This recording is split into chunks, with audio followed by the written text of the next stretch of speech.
Students hello students, हमने last video में हिंदी के चैप्टर 16 का फर्स्ट पार्ट देखा है हमने। हाँ, तो लास्ट में हमने क्या पढ़ा कि एक पत्रकार पहलवान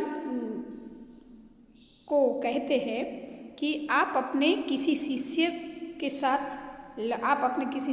साथ लड़िए।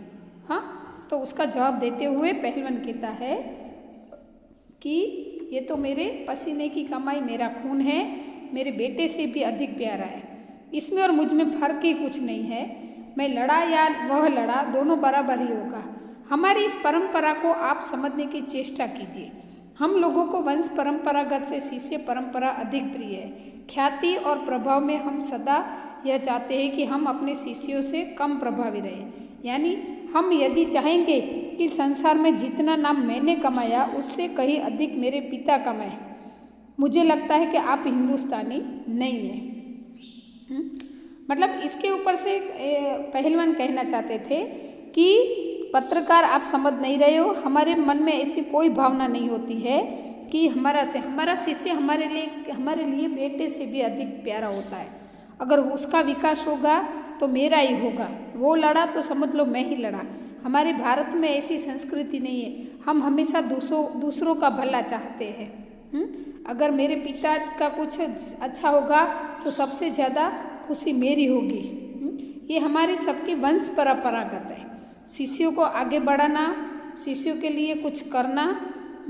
अगर वो आगे बढ़ता है तो हमें ईर्ष्या या द्वेष की भावना नहीं होगी, हमें खुशी होगी कि हमने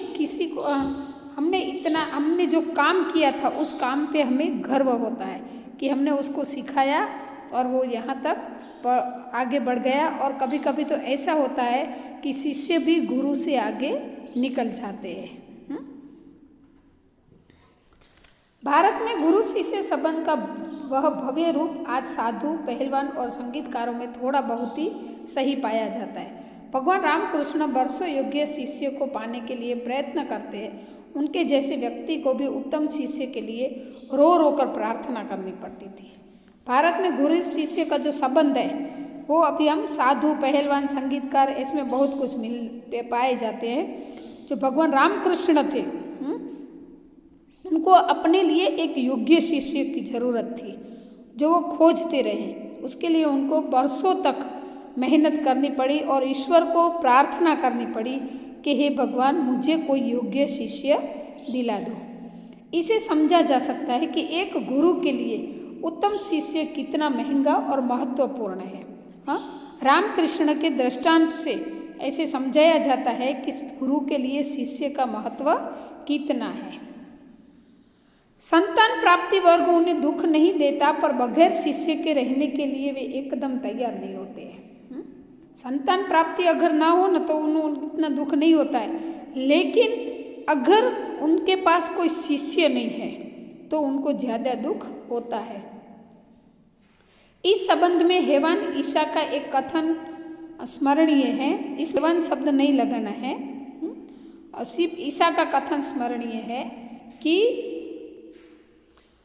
उन्होंने कहा था कि मेरे अनुयायी लोग मुझसे कहीं अधिक महान है और उनकी जूतियाँ होने की योग्यता भी मुझ में नहीं है।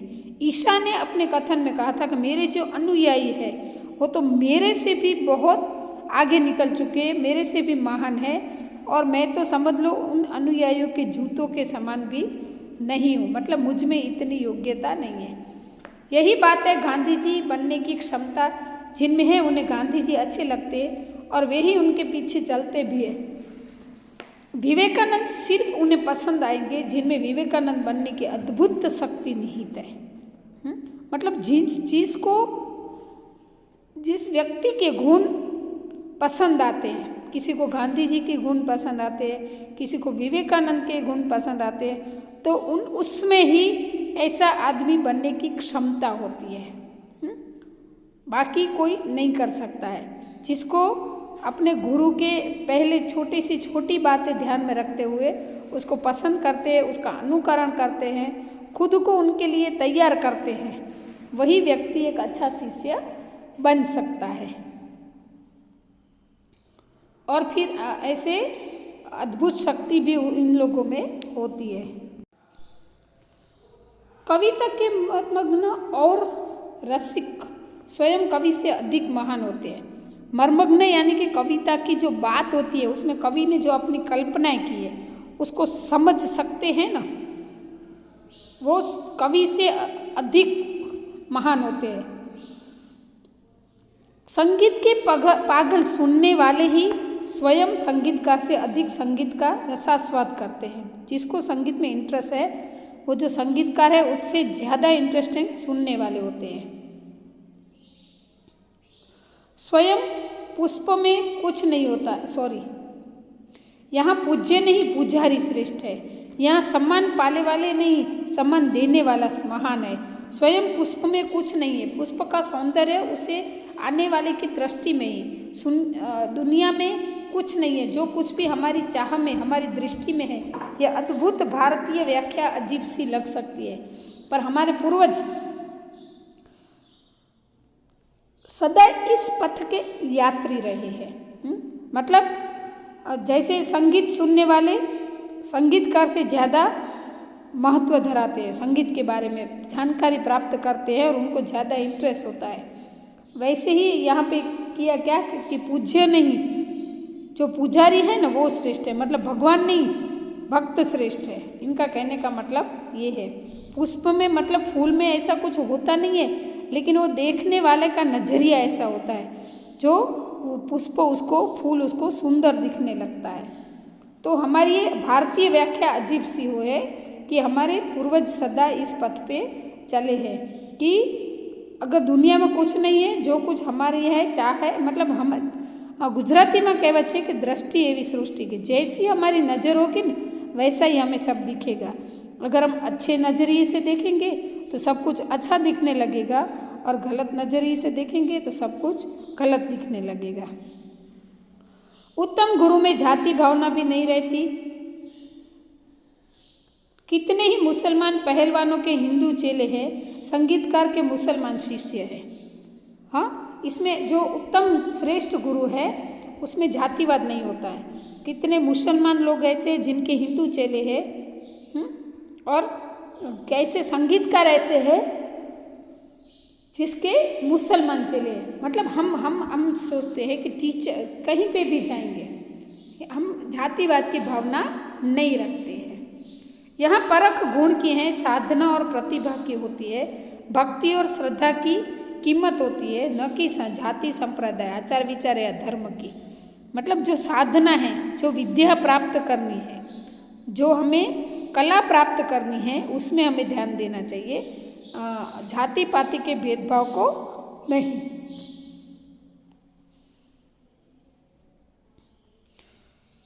मुझे क्या लिखाया था कि विद्वान मुसलमान नहीं। उन्होंने कभी नहीं सोचा था कि हिंदू है और मुसलमान बनना चाहिए।